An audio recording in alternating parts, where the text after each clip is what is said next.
Hi guys, welcome back. Let's learn how to perfectly check your personal hotspot data usage on iPhone running iOS 26.4 or later. If you regularly use your iPhone's personal hotspot to share internet with your laptop, tablet, or other devices, keeping track of your data usage is pretty essential. Since hotspot data counts toward your mobile data plan, it can quickly add up, especially when streaming videos, downloading large files, or attending online meetings.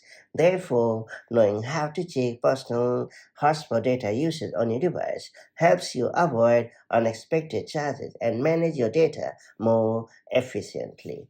That's it. Let's get started. So first you have to launch the Settings app on your iPhone running iOS 23.4 or later. Then you have to choose the Personal Hotspot option. After that, select Data Usage.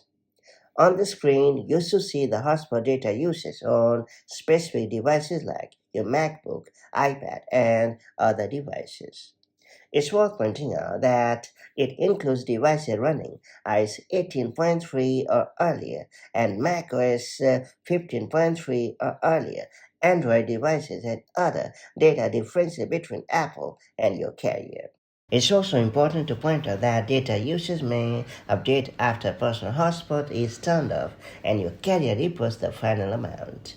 Monitoring your personal hotspot data usage is a pretty smart way to prevent data overage and keep your mobile bill under control.